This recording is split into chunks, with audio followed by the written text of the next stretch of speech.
How are we doing? This was good, good, nice. All right, it's a long day. Many great talks. I hope you're still with me.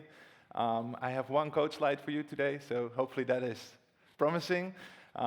Much more inspirational talk. You might know me from RocketSim. It's a developer tool that adds like 30 features to the Xcode simulator. Too many to mention. This is the latest one with network monitoring. Or my blog, Swiftly, where I blog every week. And part of this is also the reason why I'm standing here. Because I went indie this year in March, and I did that from a side project. But what does going indie mean, right? Well, on one hand, it means freedom, having more time, like enjoying time with your family more. But it's also a bit more challenging, right? You have more risks, responsibility, discipline when your son walks into your office and wants to play, like you need to pick your battles. But it's challenging and fun at the same time. Now, I want to point out that it's really about side projects, right? So here at the conference, we have many different talks, and wouldn't it be amazing if you can apply that actually to your projects and actually make something out of those side projects? So I'm curious, who here has a side project? Those are a lot of hands. Who here has an unreleased side project? About the same. Okay, who dreams of going indie? Okay. Who doesn't dare to dream because you think it's impossible? Okay. All right, well, hopefully today my talk will give you some inspiration. My talk is really based on like 7 years of building up side projects and all the learnings. Almost all the learnings are in this talk, so let's dive in.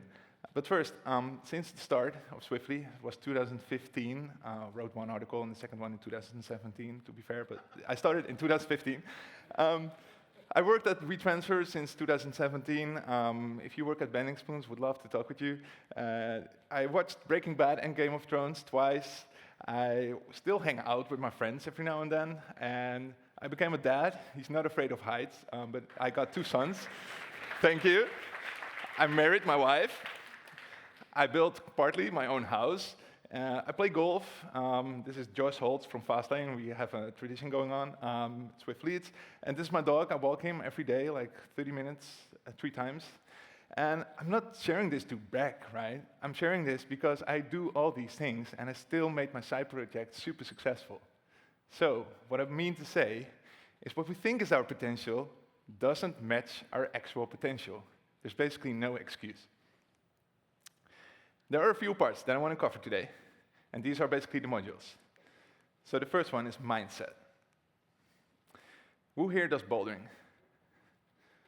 Okay, I see a few hands. So it basically means you climb up on a wall, you're without security, and it's like 4 meters, something like that. Yeah, it's sometimes easier for me, but sometimes harder for me. But you need to try and reach the final hold with 2 hands. And there are different levels. Each color has its own grade, and when I went there with my colleagues, I found myself the whole evening at that single route until I made it. And my colleagues, they tried it 3 times, and they were like, well, this is not my route. I'll just go to the other one, right?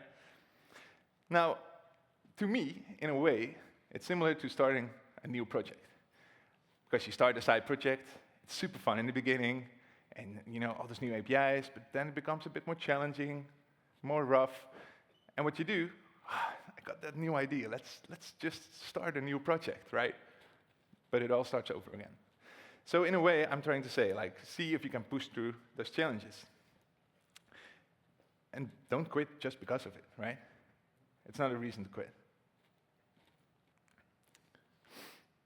So I write articles quite often. And what I see happening to others that write an article, they start on day 1. And then on day 2, they come back to the article. But, well, it's not exactly what I want, so let's rewrite it a bit. Then on day 10, let's start over. This is just not what I want. Never release the article, right? Who recognizes this pattern? I see a few hands. That's very honest. Thank you. What I do, on day 1, I write an article. On day 1, actually now in like 2 hours, I publish the article.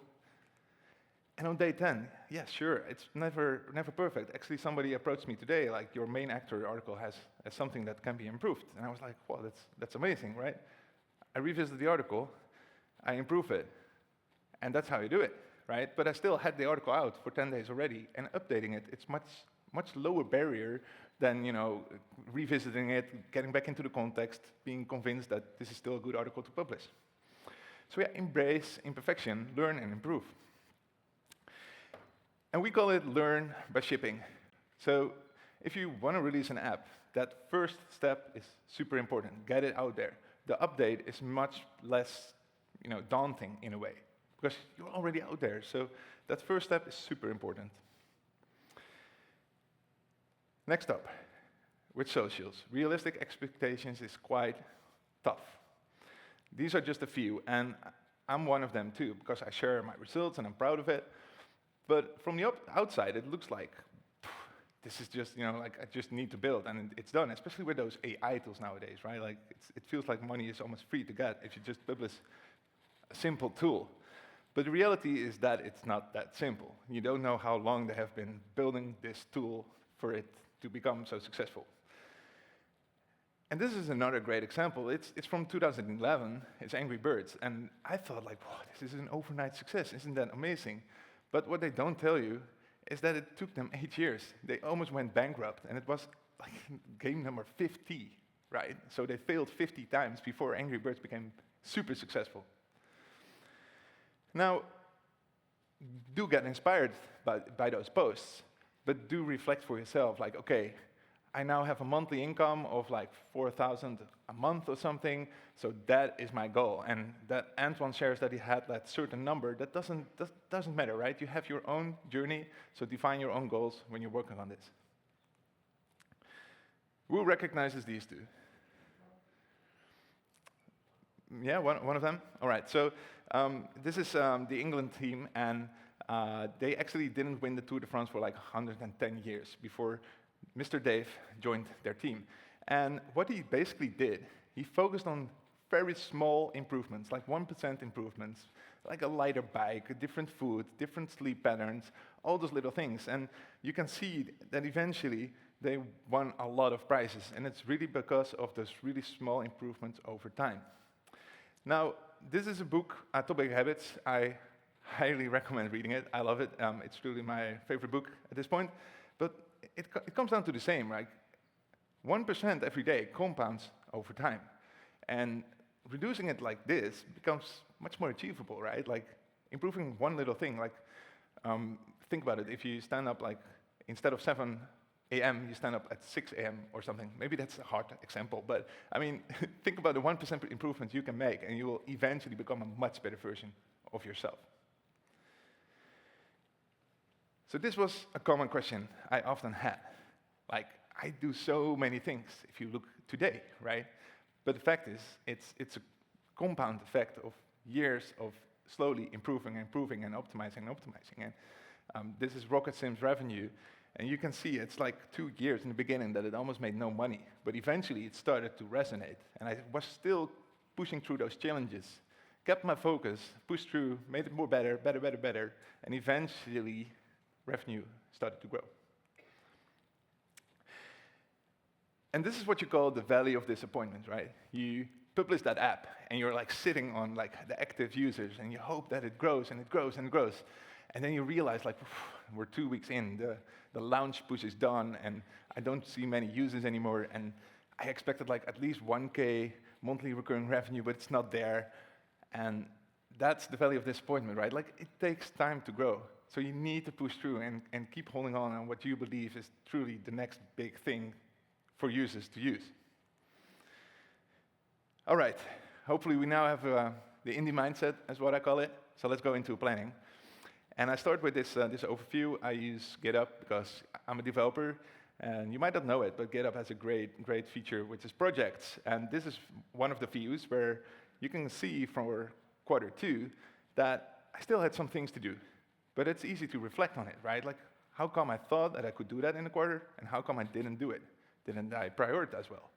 At the same time, I have an overview of what I did do, and that is amazing, right? The sense of achievement, motivation. I was like, oh, did I do that all in one quarter? And that pushes me through for quarter 3. And I do it this way. I have a board with split on milestones. And the great thing is you can use multiple repositories, bring them all together in that project board, and create an overview. So if I want to work on Swiftly Weekly and improve it, I just focus on that page. But if I want to work on Rocket Sim, I have another page, and so on. And this is great for planning. And making sense in your head can be quite tough. But if you write things down, it suddenly becomes an overviewable thing, and it makes it much more manageable. And the same thing is what I do for issues. And this is non-technical at all. I was finding out which microphone I had to use, and it became a shotgun, by the way, if you're interested. But I created this issue, and I even create issues for tasks that I already finished. So I open it and close it right away, because at the end of the quarter, my list of achievements is bigger, and I have more motivation. It's the little things. And the first step might be really hard. But if you break it down into smaller issues, into GitHub issues, in a milestone, it certainly might be able to do it much quicker and much easier. All right, so we have the mindset, we have the goals. How do we reach those goals? So this is the gym, and if I were to go to this gym and I had to do it myself without any accountability, I wouldn't really do anything, right? So about 4 years ago, I joined a personal trainer, and yes, it's more expensive, but for me, he's waiting there every Friday, 9 a.m. And if I'm not there, he will call me. And the result is that I'm training every week since, and I got much more progress, right? And that's the power of accountability. And you can create this yourself. One way of doing it, and shout out to Anna, she happens to be here, I'm not sure. Anna, are you here? There you go. So she told me, I'm writing articles, but I never really publish them because, there's no deadline. I can just wait and maybe release it next week or next week. So I told her, post on Twitter. Next week, my article will go live about X, right? And even if your followers might not even read it, you still have that public deadline out there, which forces you to still do it in a way, right? So see if you can tell anyone about what you're working on and create that deadline yourself. What I do, I have a few like-minded people around me that either do the same or challenge me to do something better, and they influence my growth. You might recognize a few of them, and this is clearly a game changer. And I don't feel jealousy, right? I actually feel motivation. If you know Jordi, it's hard to keep track of the apps that he built, and I could be jealous about him, but if I had to build so many apps, that's not my thing. So I use it as motivation, and I like what he's doing, so that's a great motivation for me to keep pushing through as well and grow and grow and continue.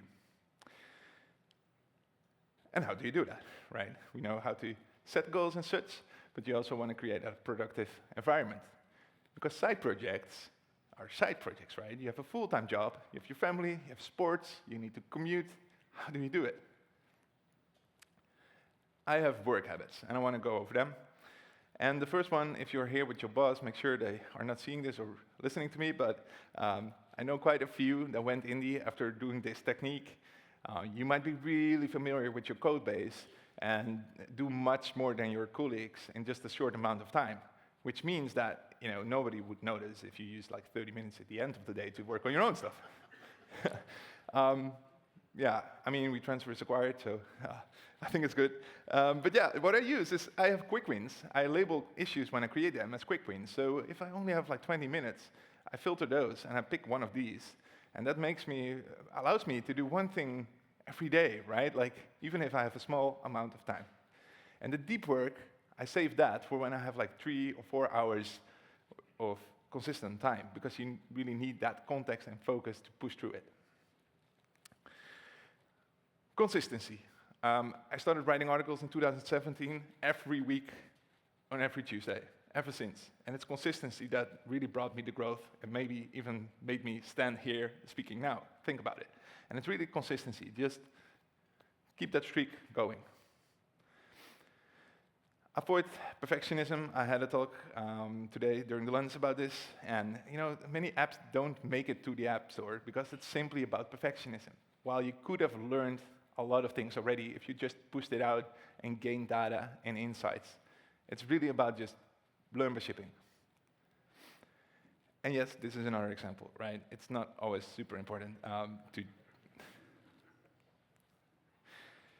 So this is the only code slide. Enjoy it.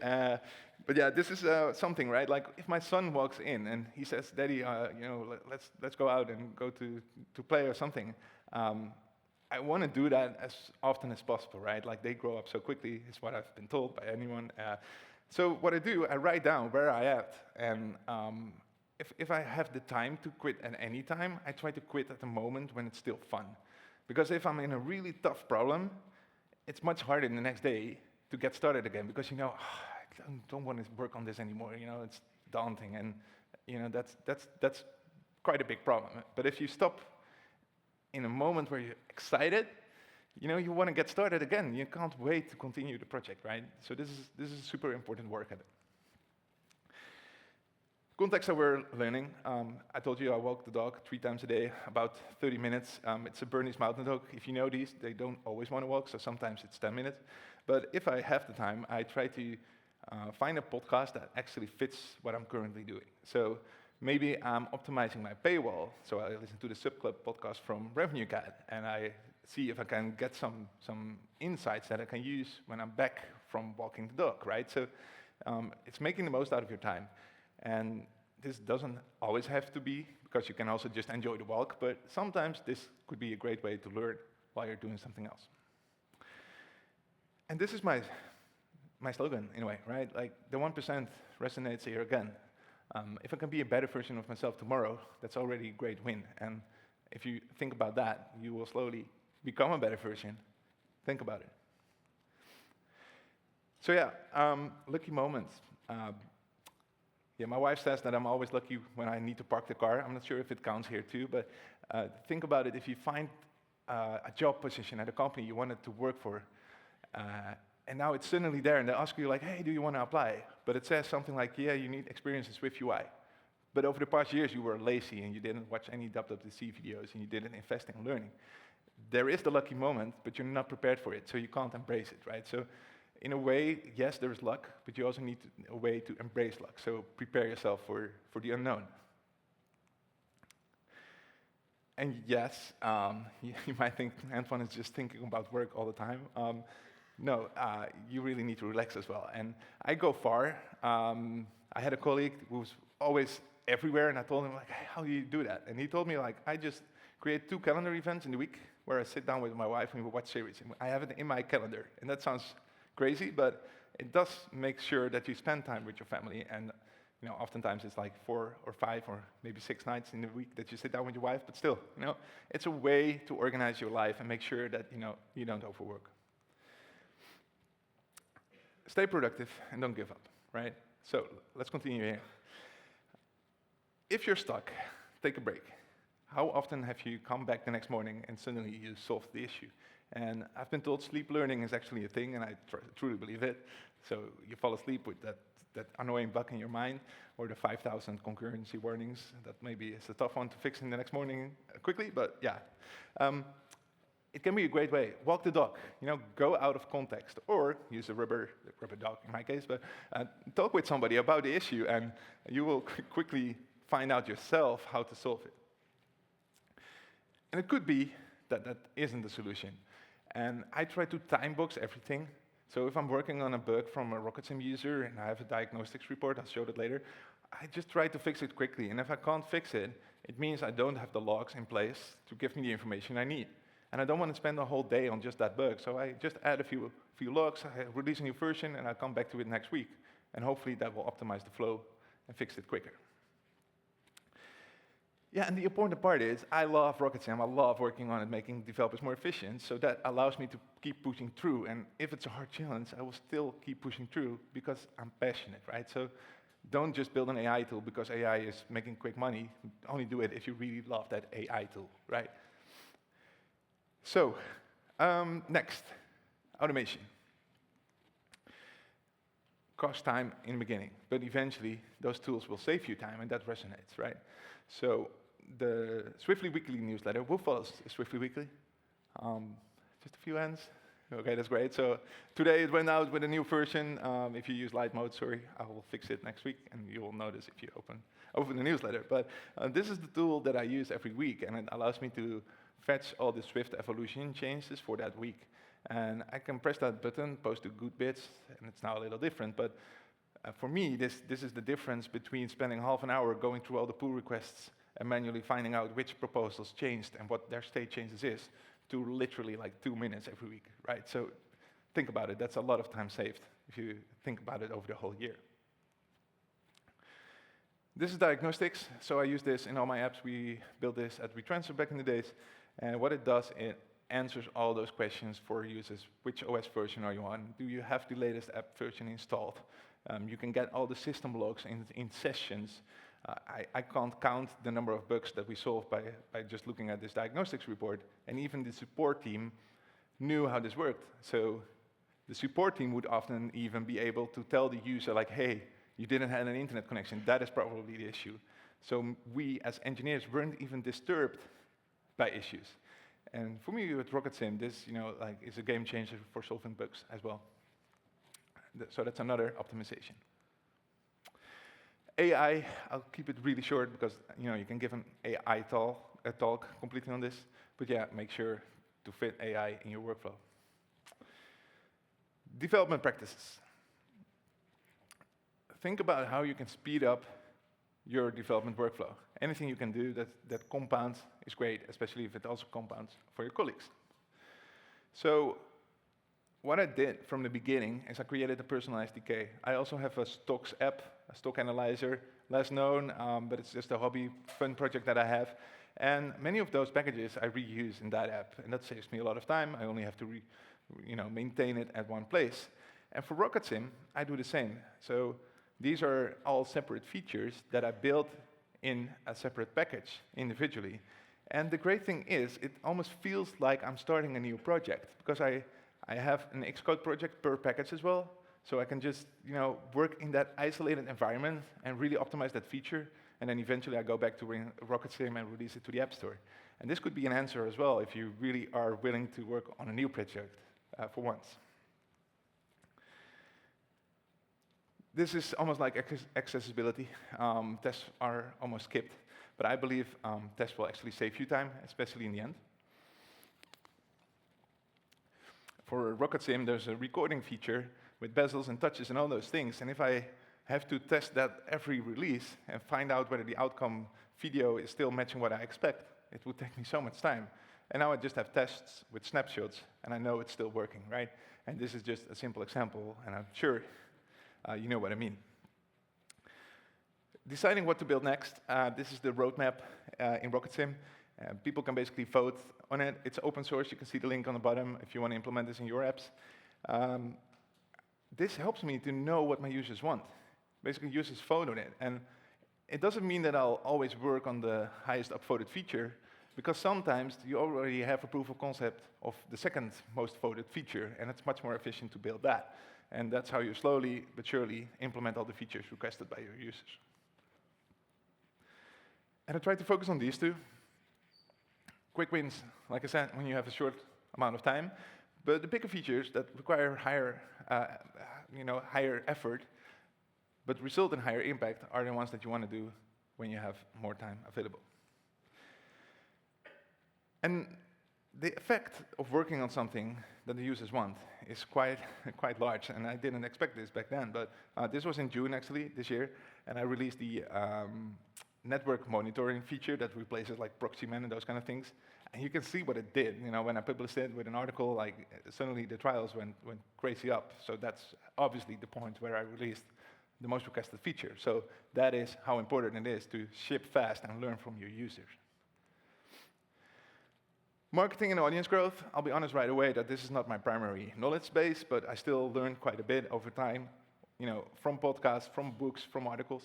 So I listed a few. First of all, repurpose your knowledge gains, right? You might not be a blogger, but if you have like a recipe app, blog about that new feature as well, and then share it on your Twitter account, Instagram account, TikTok account, and so on, and then apply it to your product. You already have that knowledge, already have that content, so why not reuse it and benefit from it again? And obviously, for RocketSim, it's quite clear, right? I had the network traffic monitor, so I wrote an article about it. But I also pinned it on my Twitter account as the first tweet, so everybody visits my Twitter account, sees it. The same image comes at the App Store, so it's recognizable if they go into that flow of the App Store. They recognize that. They've seen it on my Twitter, they've seen it on my website, and that all helps. Now, Charles is actually here, and it was at BA Swift last year. I realized that my Twitter was so serious that some people were afraid to talk with me. So I'm now posting more photos of my dog than I'm actually human. So this is also, come find me afterwards at the after party. I'm more than happy to talk with you. But yeah, create a personality, right? Like if you want to build up a following with your audience, be approachable in a way. And only 2% of your followers sees your content. If you post in the morning, many people are sleeping even, right? So repurpose the content, retweet it, write it as evergreen, and use automation tools to repost it as well. That is such a great growth driver, and that definitely helps grow swiftly over time as well. And you have many funnels, and I try to squeeze them into an email list because that is a way to retain contact with your users, and you can use drip campaigns to market your products over time. And yeah, for everybody, a different funnel works better, but this is definitely something you need to do in the beginning. And marketing is like fishing. You need to know where your fishes are, basically, right? For me as a developer, I need to be on Twitter and maybe Reddit. But if you have more like a fashion kind of thingy, you can be on Instagram or TikTok, right? So pick your battles in that regard. So up next, you can do a lot of great marketing, but if your app is not prepared for users joining your app, it's wasted money in a way. So you need to prepare your app, and it starts with funnel analyzing. I use Amplitude for this, and this is an overview of an onboarding experiment that I did with RocketSim, and you can see that 18% made it through the funnel. That's like 6% more, and that's an optimization for the first onboarding flow. So if you optimize this, your marketing campaigns will be more successful. And that funnel actually starts early, right? Your App Store product page is also where you will lose customers if you didn't do it right. And users see a certain advertisement, and this year at WWDC, they introduced custom product pages with custom deep links, and that last one is important here, because you can open the app and you know from which product page they came due to the deep link, and you create a seamless experience from Twitter with an advertisement. They open the product page with the network traffic image being the first, and then eventually they go into the app. I know they saw the network traffic advertisement, which kind of convinced them to install the app. So I need to make that front and foremost in the paywall, and my conversions go up. It sounds super simple now, but this is basically how it works. And there's a lot of funnels that you can create. It's not just ads or emails or anything, and these are a few of the ones that I have, and one works better than the other. But if every funnel brings in one user every day, that's 17 users every day, that potentially turn into money for your potential moment of going indie. Up next, multiple niche products. I see some developers building multiple apps, so a camera app and a developer tool. You need to do marketing twice for people that like cameras and for developers, so you're constantly doing things twice, right? That's not really efficient. So instead, in my case, I focus everything on developers, right? I have my podcast, I have my newsletter, my blog, my developer tool, the courses. It's all with the same audience. So if one product grows, I can promote the other app to the same audience and reuse that audience that I've already built. And that's what I mean, right? Everything can link to each other. I do want to mention Jordi. Jordi has a lot of apps, but he has a lot of free apps as well.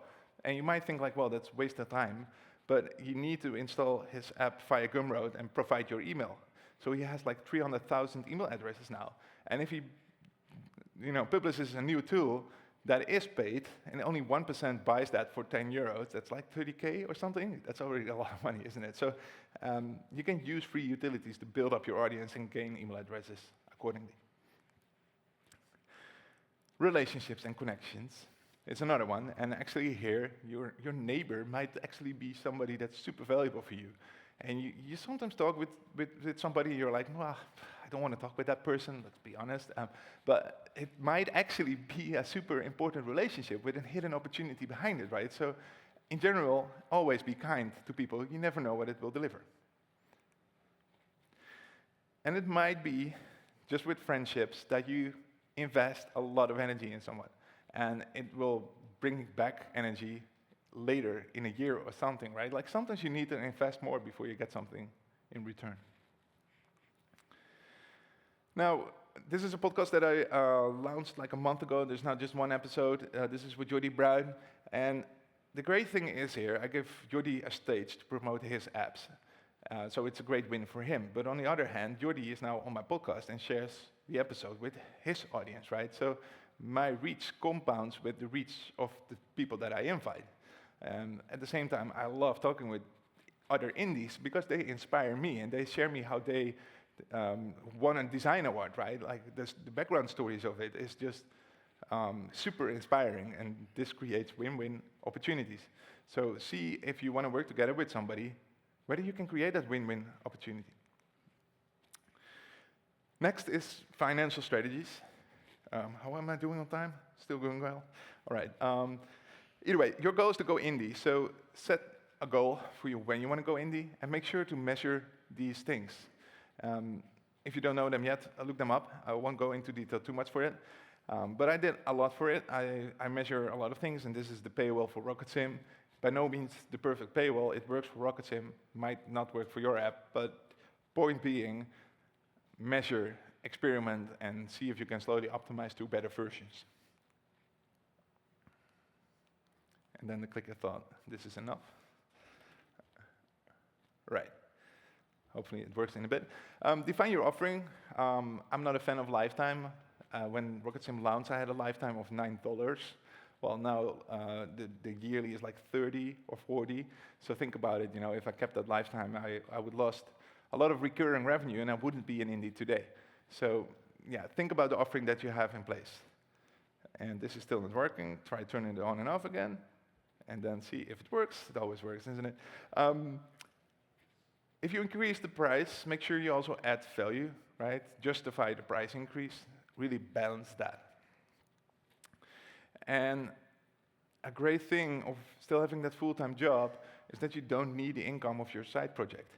So see if you can almost create a separate bank account where all the money flows in, and reuse that for paid acquisition or buying tools that save you time, or tools that create more growth.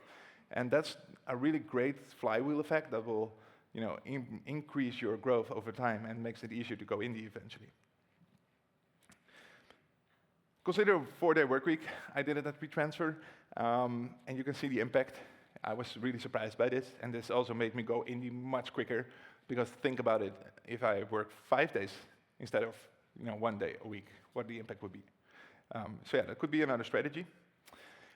And reduce risks. Don't bet on one horse. I have multiple revenue streams, so if Apple wants to acquire RocketSim one day, then I still have some other things to work on. Yeah, just make sure you reduce the risks, because it's daunting to go indie on just one project. Finally, if you happen to go indie, there will be a few things that change, and I just want to say, there's always a way back. When you were young, you might wanted to become an astronaut, and see us now sitting here. I didn't see an astronaut yet, but who knows? But yeah, nothing is final, and always remember why you went indie. I can spend so much more time with my family now, and that is like the truly motivation to keep pushing through, right? Like, how special is that? So, key takeaways. You will wear a lot of hats, right? Prepare yourself while you're working at the company. Go sit down with that marketing person and see if you can sneak in some extra knowledge that you will gain and use for your side projects. Yeah, prepare yourself for when you go indie, and do realize that the path to success is one that's taking step by step. There's a valley of disappointment. You need to push through challenges, but eventually you will get there, right? I also have a course. Many of the slides that you've seen here, I've just copied over from over 5 hours of of content. So if you're really interested in this, make sure to check it out and believe in your own potential, because I think it's much, much bigger than you might think. And that's it. Thanks a lot. Thank you so much. This will be the hard part, isn't it? Yes. You had doubts whether you were taller? Yeah. I need a small thing to stand on, guys. Like, Yeah. I can stand on the ground. If that works. no, I think we need to stand up here. That's good. Okay. Yeah, so we have a good time for some questions, and I also know people are keen on maybe relaxing a bit before going to the party and whatnot. But any questions? This is also kind of topic where that might be a bit difficult to questionize it. Yeah. Yeah. Thanks for presentation. Just quick question. For example, if you have an idea for an application, should you start developing straight away or start with like marketing research and other stuff related to marketing? Yeah, I mean, you want to know whether the thing you will build is actually something that's not already existent, right? Or somebody that users actually want. It might be that you think users want it, but maybe that's not even the case.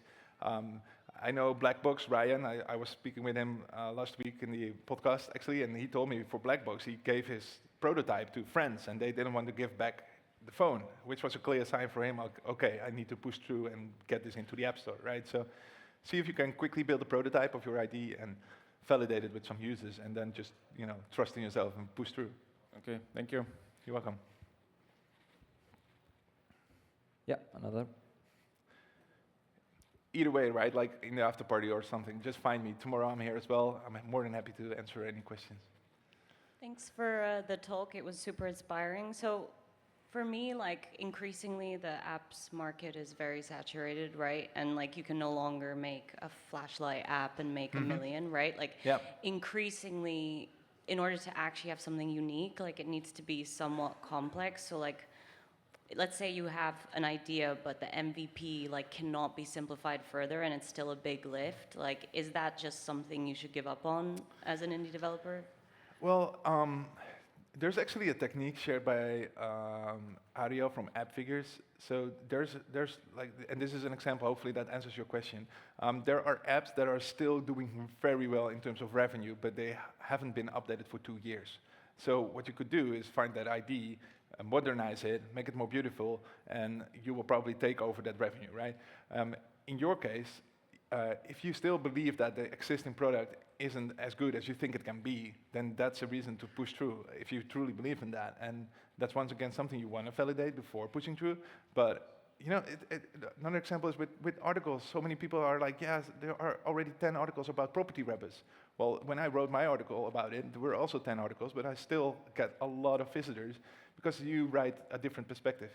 You build a different app with a different perspective that might be valuable for other users, right? So it shouldn't be a reason to stop, at least. Yeah. Thank you. You're welcome. Do we have a... No? Going once. I will going stop. twice. Oh, we have one more. Yeah. Good. Let's do the final one.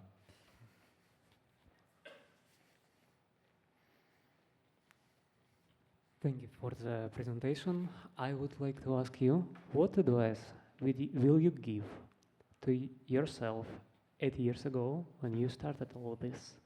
I think the 4-day work week, start with that earlier, because I would have been able to go indie much quicker and then have more time with the family even, right? So, because that you saw, the impact was just so huge.